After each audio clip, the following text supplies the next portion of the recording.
Advanced pain clinic, నొప్పి మాయం, surgery దూరం. For appointments 9155515563. Okay, coming to the TV shows అనమాట. టీవీ షోస్లలో ఒక స్టాండప్ కామెడీ దాని గురించనే కాకుండా సో ఒక కామెడీ జనరేట్ చేసి అందరినీ నవ్వించగలిగే షో అంటే అందరికి గుర్తొచ్చేది జబర్దస్త్. సో జబర్దస్త్ తర్వాత ఎంతోమంది ఆర్టిస్టులు కానీ సో ఇండస్ట్రీకి రావడం కానీ సో చాలా వరకు వచ్చారు, సర్వైవ్ అవుతూ వెళ్తూ ఉన్నారు, ఇంకా వస్తూ ఉన్నారు, బాగుంది. కాకపోతే ఆ జబర్దస్త్ వల్ల సో ఆ కామెడీ అనేది చచ్చిపోయిందా, లేకపోతే కొత్త రకంగా కామెడీని ఎంజాయ్ చేయడం నేర్చుకుంటున్నారు కానీ ద ప్యూర్ కామెడీని ఎంజాయ్ చేయలేకపోతున్నారా? వచ్చిన కొత్తలో ఒక వేవ్లా వచ్చింది, అందరూ ఎంజాయ్ చేశారు. ఇప్పుడు కొంచెం చూడడం తగ్గింది నాకు తెలిసి. అంటే అప్పటితో పోలిస్తే తగ్గింది, కానీ అకార్డింగ్ టు రేటింగ్స్ ఉండాలి. ఇప్పటికీ గుడ్ గోయింగ్ బాగానే ఉంది. కానీ అదే అండి, ఒక్కొక్కరిది ఒక్క స్టైల్ సార్. కొంతమంది మీరు అన్నట్టు కొంచెం డబుల్ మీనింగ్ డైలాగులు అవి వేస్తారు, కొంతమంది ప్యూర్ కామెడీ చేస్తారు. ఒక్కొక్కరిది ఒక్కొక్క స్టైల్. దానివల్ల కామెడీకి జనాలు కామెడీ ఎంజాయ్ అయితే చేశారు, కానీ కామెడీ చచ్చిపోయిందని అయితే నేను అనుకున్నాను. వాళ్ళు ఇంకా కొంచెం కామెడీని ఎంతో కొంత నిలబెట్టినట్టే, కాకపోతే నిలబెట్టడంలో ఒక్కొక్కరిది ఒక్కొక్క స్టైల్ అంతే. అదే ఒకప్పుడు కామెడీ అనేటప్పటికి ఒక హెల్తీ కామెడీ చూసేవాళ్ళం. కాకపోతే ఇప్పుడు ఇది వచ్చిన తర్వాత ఒక బూతులతో పాటు డబుల్ మీనింగ్ కానీ అండ్ బాడీ షేమింగ్ కానీ ఇవన్నీ చేస్తూ ముందుకెళ్తున్నారు. సో ఇది బయట చిన్నపిల్లల దగ్గర నుంచి అందరి మీద ఒక ప్రభావం అనేది చూపుతుంటుంది కదా. ఎవడన్నా కానీ ఫ్రెండ్తో మాట్లాడుతున్నాడంటే అరే వాడికి పంచేయాలి రాబోయ్ అంతే. మాట్లాడుతున్న ఎఫెక్ట్ జనాల మీద ఖచ్చితంగా అంత ఎంతో డెఫినెట్గా ఉంటుంది. అంటే దాన్ని చూడడం వల్లే మారిపోతారని చెప్పలేను, కానీ డెఫినెట్గా ఇంపాక్ట్ అయితే ఉంటుంది. ఇంకా అది అట్లా ఇప్పుడు దానికి సెన్సార్ లేదు, టీవీకి చూస్తున్నాం మనం. అందులో కూడా బాగా మంచి హెల్తీ కామెడీ చేసేవాళ్ళు ఉన్నారుగా, వాళ్ళని చూసి కూడా మంచి హెల్తీ కామెడీ చేద్దాం ఇన్స్పైర్ అవ్వచ్చుగా. There are both sides of coin అండి. ఓకే, కానీ కామెడీని అయితే వాళ్ళు రకంగా మంచిగా నిలబెట్టినట్టే లెక్క. నేను కూడా కొన్ని ఎపిసోడ్ చేశా జబర్దస్త్లో. అప్పుడప్పుడు నేను తడాకా అని ఒక ప్రోగ్రామ్ వచ్చేది ఎక్స్ట్రా జబర్దస్త్ కంటే ముందు. ఆ షో విన్నర్ నేను, యాక్చువల్గా నేను టీమ్ లీడర్ని అండ్ విన్నర్ని. అది ఆ కాన్సెప్ట్ ఏంటంటే స్కిట్స్ చేయాలి, అందరూ ఏదో ఒక మిమిక్రీ వాయిస్తూ చేయాలి. టీంలో 5 ఉంటే 5, నలుగురు ఉంటే నలుగురు, ఒక్కొక్కరు లిమిటేట్ చేస్తూ స్కిట్ చేయాలి. ఒక 13 ఎపిసోడ్స్ చేసాం. ఆ సీజన్ 1 అది కూడా నేనే విన్నర్. అప్పుడు ఉదయభాన్ గారు తర్వాత హరికిషన్ గారిని మిమిక్రీ ఆర్టిస్ట్ ఉండేవారు. హరికిషన్ గారు 10 years బ్యాక్, 10 years వాళ్ళిద్దరు జడ్జెస్. ఆ తర్వాత నేను కొంచెం టీవీ షోలకి దూరం అయ్యా యాక్చువల్గా. ఎందుకు, కారణం ఏంటంటే నేను యాక్చువల్గా స్క్రిప్ట్ రైటింగ్, సినిమా డైరెక్షన్ నాకు ఇంట్రెస్ట్ అండి. తర్వాత ఎలాగో ఇంకోటి, నేను ఇప్పటివరకు చేసిన ఈ టీవీ షోలు కానీ ఈవెంట్స్ కానివ్వండి, ఏదైనా అవకాశం ఎవరిని అడిగి ఎప్పుడు తెచ్చుకోలేదు, ఆటోమేటిక్గా వస్తూ ఉన్నాయి. సో నేను అవకాశాలు అడిగి తెచ్చుకుంటే ఇంకా బెటర్గా ఉండేవాడినేమో, ఒకవేళ అడిగినా ఎవరు ఇచ్చేవాళ్ళు కాదేమో. కానీ ఇప్పుడైతే నేను హ్యాపీగా ఉన్నా. నేను డెఫినెట్గా హ్యాపీగా ఉన్నా. నేను ఆ టీవీ షోలు దూరం అవడానికి కారణం ఏంటంటే మనం కొంచెం ప్రయత్నం చేయాలి. చాలామంది ఆర్టిస్టులు ఉన్నారు అక్కడ ప్రయత్నం చేసేవాళ్ళు. ఇప్పుడు నాకంటే బెటర్గా చేసేవాడు, నాకంటే చాలా వరస్ట్ కండిషన్లో ఉన్నవాళ్ళు ఉన్నారు, నాకంటే వరస్ట్గా చేసేవాడు, నాకంటే బెస్ట్ కండిషన్లో ఉన్నవాళ్ళు ఉన్నారు. అది ప్రతి దగ్గరే ఉంటుంది. సో నేను ఎప్పుడు ప్రయత్నం చేయాల. నా ఫోకస్ అంతా స్క్రిప్ట్ రైటింగ్, నా షోలు నేను చేసుకోవడం. ఫ్యామిలీ రెస్పాన్సిబిలిటీ ఉంది, వాళ్ళకి డబ్బులు ఇవ్వాలి. నేను ప్రయత్నాలు చేసుకుంటూ కూర్చుంటే ఇంట్లో ఫుడ్ ఎవరు పెడతాడు? ప్రోగ్రామ్స్ చేసుకుంటూ డబ్బులు సంపాదిస్తూ వాళ్ళకి ఫుడ్ వాళ్ళకి పెడుతూ డైరెక్టర్ అవ్వాలని ఆ గోల్తో నేను ముందుకు వెళ్తా ఉన్నా. అందుకే టీవీకి కొంచెం దూరం అయ్యా. కొన్ని సీరియల్స్, సినిమాలో చిన్న చిన్న క్యారెక్టర్స్ అవి వచ్చాయి, కానీ చేయలేదు. 1-2 సినిమాలు చేశా. హీరో కళ్యాణ్ దేవ్ సినిమాలో ఫ్రెండ్ క్యారెక్టర్ చేసా, 40 రోజులు చేశా. చేసిన తర్వాత నాకు అర్థమైంది ఏంటంటే, సినిమా అయినా ఈవెంట్ అయినా ఇంకొకటైనా నీ అవసరం వాళ్ళకు ఉన్నప్పుడు నీకు ఇచ్చే రెస్పెక్ట్, నీకు ఇచ్చే డబ్బులు డిఫరెంట్గా ఉంటాయి. నువ్వు అవకాశం అడుక్కుని వెళ్తే అసహ్యంగా ఉంటాయి. అది మా కజిన్ ప్రొడ్యూసర్ ఆ సినిమాకి. మా కజిన్ ప్రొడ్యూసర్ కాబట్టి ఆ సినిమాలో నాకు ఛాన్స్ ఇచ్చారు. కొంచెం దూర బంధు ప్రొడ్యూసర్. చేశా 40 రోజులు క్యారెక్టర్ చేశా. చేసిన తర్వాత నాకు అర్థమైంది ఏంటంటే, సినిమా ఎడిటింగ్ అయిపోయి బయటకు వచ్చాక చూస్తే నేను ఉన్నా అక్కడక్కడ 2-3 డైలాగులు కూడా ఉన్నాయి. కట్ చేస్తే నాకు అది తెలుసుకున్నా, మన అవసరం ఉన్న దగ్గర మనకు రెస్పెక్ట్, డబ్బులు అన్నీ చాలా ప్రాపర్గా వస్తాయి. మనకు అవసరం వెళ్తే అవేమి రావు. ఓకే, అంతే. ఓకే, మూవీస్ చేశారు అండ్ ఆ తర్వాత ఈవెంట్స్, కామెడీ షోస్ కానీ అండ్ స్టాండప్ కామెడీ అన్నీ చేశారు. కాకపోతే ఒకసారి మీ మిమిక్రీలో సో మా కోసం ఏదైనా వినిపిస్తే ఇంకా హ్యాపీగా ఫీల్ అవుతాం. షూర్ అండి. నేను ఎన్టీఆర్ గారిని ఇమిటేట్ చేస్తుంటా, జూనియర్ ఎన్టీఆర్ చాలా తక్కువగా వింటాం మనం వాయిస్ ఇమిటేషన్స్లో. ఆయన నేను ఇమిటేట్ చేయడం ఇట్లాంటి ఒక ఇంటర్వ్యూలో చూసి రాజమౌళి గారు నాన్నగారు ఆఫీస్కి పిలిచారు. నేను విజేంద్ర ప్రసాద్ గారు వాళ్ళ ఆఫీస్ నుంచి నాకు ఫోన్ వచ్చింది. అలా ఆఫీస్ నుంచి నాకెందుకు ఫోన్ వచ్చింది, వెళ్ళి ఆయన అప్రిషియేట్ చేసి మళ్ళీ ఎన్టీఆర్ గారి డైలాగులన్నీ విన్నారు. సో వాటిలో ఒక ట్రెండ్ చెప్తాను మీకు. ప్లీజ్. వాడ కనబడితే నిప్పు కణం నిలబడినట్టుంటుంది, కలబడితే ఏగు చొక్క ఎగబడినట్టుంటుంది, ఎదుటబడితే చావుకైనా చెమట దార కడుతుంది, బాణమైనా బంధుకైనా వానికి బాంచనవుతుంది, ఇంటి పేరు అల్లూరి, సాకింది గోదావరి, నా అన్న మన్నెం దొర అల్లూరి సీతారామరాజు. అలాగే స్టేజ్ మీద మాట్లాడతారు. స్టేజ్ మీద ఎన్టీఆర్ గారు మాట్లాడినప్పుడు, ఏ చిత్రానికి వెనకొడి నడిపించిన నా అన్న కళ్యాణ్ రామ్ గారికి, అలాగే ఈ చిత్ర విజయంలో పాలు పంచుకున్న ప్రేక్షక దేవుళ్ళందరికీ, నా అభిమాన సోదరులకి, ఇలా స్టేజ్ మీద మాట్లాడేటప్పుడు చిన్న వేరియేషన్ ఉంటుంది. అలా ఎన్టీఆర్ గారు, అలాగే నేను సచిన్ టెండూల్కర్ వాయిస్ బాగా చేసేవాడిని. టెండూల్కర్ వాయిస్ బాగా చేస్తుంటే శివారెడ్డి అన్న ఒకసారి చూసి బురిడి అనే సినిమా ఉండింది ఈవీవి గారు, అందులో సచిన్ది చిన్న రిక్వైర్మెంట్ ఉంటే నేను ఇప్పుడు విజయవాడలో ఉండేవాడిని, అక్కడి నుంచి అన్నయ్య పిలిపించి డబ్బింగ్ చెప్పించారు. సచిన్ ఒక యాడ్ వచ్చేది మన చిన్నప్పుడు, when I was 16 years I missed my first century, but when I went to England I kept a lot of concentration on the ball and I get my first test cricket century, boost is the secret of my energy అని ఒక add వచ్చేది. ఆ add చూసి imitate చేసేవాడిని సచిన్ టెండూల్కర్ని. అలాగే పోసాని గారు, రాజా I love you రాజా, ఇందాక నుంచి చూస్తున్నా ఎవరన్నా వాయిస్ చేయమని అడుగుతామని, అడగలేదు, ఇప్పుడు నేనే చెప్తున్నా ఐ లవ్ యూ రాజా, చాడిక్గా ఇప్పుడు భరత్లో మాట్లాడుకుంటాం, ఎవడాడు రబ్బరు ఉన్నట్టు కోపం వస్తుంది. అలాగే జయప్రకాష్ రెడ్డి గారు, దీనిలో కూడా చూడండి ఇమిటేషన్లో కూడా దిర్ ఆర్ వేరియేషన్స్ అండి. అంటే మనకు సినిమా డైలాగ్ న్యాచురల్గా చెప్తే నవ్వు రాదు ఆడియన్స్కి. ఏమిరా సమరసింహారెడ్డి, ఢిల్లీలో కాదు సీమ సందులో చూసుకున్నాము, నీ పితాపము నా పితాపము, అరే థాయ్ ఏనాడైనా తల్లి రొమ్ము పాలు తాగినాడా వాడు అన్న. అరే బానేంద్ర జయప్రకాష్ రెడ్డి గారిలో చెప్పాడు, కానీ నవ్వాలంటే యాందిరయ్యా ఏం చేస్తానా, పట్ట పగలు మిట్ట మధ్యాహ్నం దున్నపోతుకు వాళ్ళు వింటున్నా దున్నపోత, ఇలా అంటే నవ్వు వస్తా. సినిమా డైలాగ్ న్యాచురల్గా చెప్తే ఎప్పుడు నవ్వు రాదు. There should be some experiment అండి. ఆ ఎక్స్పెరిమెంట్ చేసినప్పుడే నవ్వు వస్తుంది. సో అలా నేను ఇంకోటి చేసే వాయిసెస్ ఒక 20 చేసినా 30 చేసినా పర్ఫెక్ట్గా చేయాలి. మనకి ఇచ్చిన 15 నిమిషాలు 20 నిమిషాలు గ్రాప్ చేసుకోవాలి. మనం 100 వాయిస్లు చేసేసి అందులో 10 మ్యాచ్ అయ్యి 90 మ్యాచ్ అవ్వకుంటే బాగుంటుంది. అలా perfection is very important. Perfection is very important. ప్రతి దాంట్లో కూడా అంటే ఆ మనుషులు వచ్చి అలాగే మాట్లాడరు, వేరే మనిషి వాళ్ళని లిమిటేట్ చేస్తున్నాడు, బట్ ఆ ఇంపర్సనేషన్ అనేది ఆ ఇంపాక్ట్ అనేది దగ్గరగా ఉండాలి. దగ్గరగా ఉంటే బాగుంటుంది, ఓకే, దూరంగా ఉంటే పెద్దగా బాగోదు. కానీ అన్ని వాటికంటే నాకు బాగా నచ్చింది జయప్రకాష్ గారి. జయప్రకాష్ రెడ్డి అసలు పర్ఫెక్ట్ మ్యాచ్. అంటే ఆయన లేరు కానీ మన మధ్యలో ముందు కూడా వారిని ఇమిటేట్ చేశాను నేను. ఆయన ముందు ఆయన ఇమిటేట్ చేశాను, కానీ ఎగ్జాక్ట్గా దింపారండి. అయితే 100కి 100% అన్నట్టు. సచిన్ గారిది అప్పుడు చిన్నపిల్లలు కాబట్టి మాకు అంత ఐడియా లేదు. అలాగే వేణుమాధవ్ గారు, మా వేణన్న, ఆయన మిమిక్రీ ఆర్టిస్టే.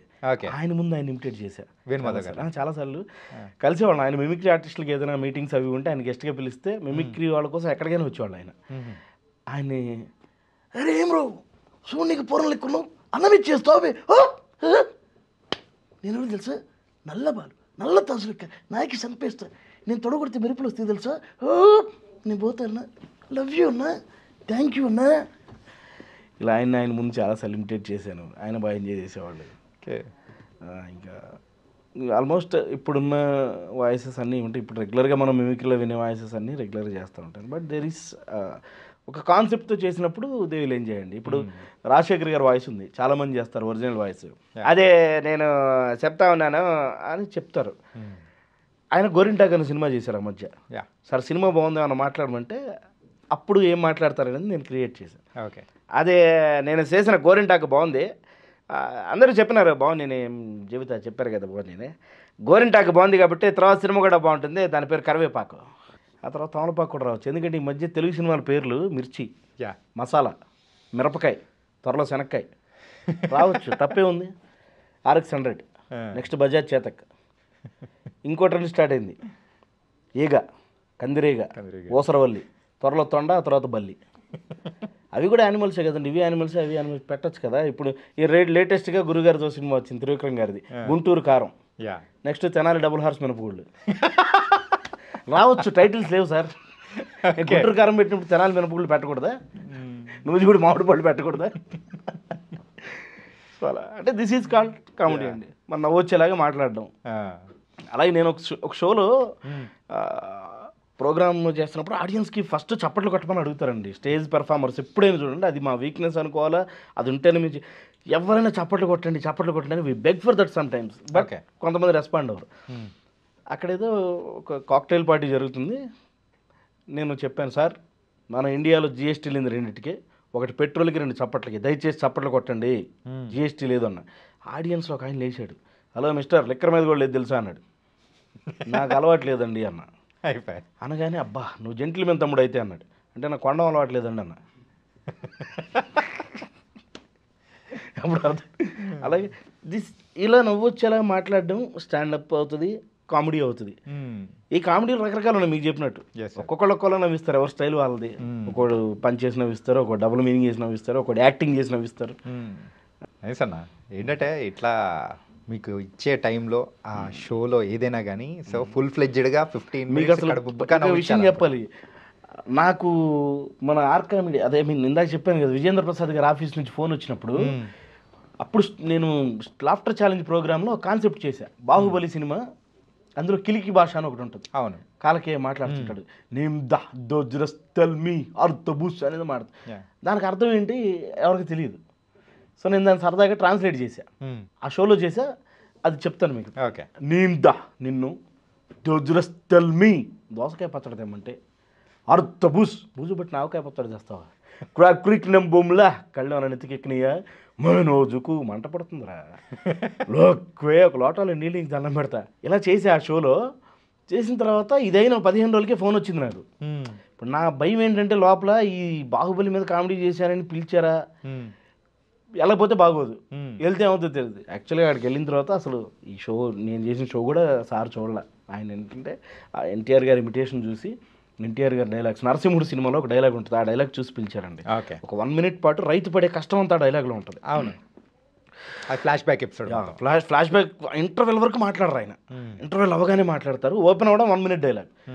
రేయనక పగలనక ఎండనక వాననక వాగనక వరదనక రాయనక రప్పనక దుమ్మనక తుప్పనక ముళ్ళనక ముంపనక పురుగనక పామనక కోడి కోత కుయ్యగానే నాగలెత్తి పొలం చేరుసాలు పట్టుకుంటారు వేస్తూ దుక్కు దున్నుదుగాలేసి నీరు పెట్టి దమ్ము చేసి విత్తు నాటి పైరు పెంచి పస్తులుండి పుస్తలెమ్మి మందు చల్లి కలుపు తీసి కాపు కాచి ముసలి ఇముతక మా నాన్న పిల్ల చెల్ల ఇల్లంతా ఏకమాయ్ కోత కోసుకుప్ప నూర్చి బస్తా కత్తి బండి కట్టి పట్నం తెచ్చి మిల్లు కొచ్చి బేర మాడి కాటా కత్తి పైకమంతో లెక్క కట్టి కళ్ళ కద్ది కట్ట కట్టి పక్కనెట్టి అలసట్టంతా తీర్థానక పొట్టి అడిగితే ఆరుగాను రతిబిడ్డను ఇద్దరంతా చెమట చేసి వెనకేసిన సొమ్మని వెనక్కి తిరిగి లోపు కాజేయడానికి నీకెన్ని గుండెలురా. ఇలా 1 minute పాటు నాన్ స్టాప్గా చెప్తారు ఎన్టీఆర్ గారు.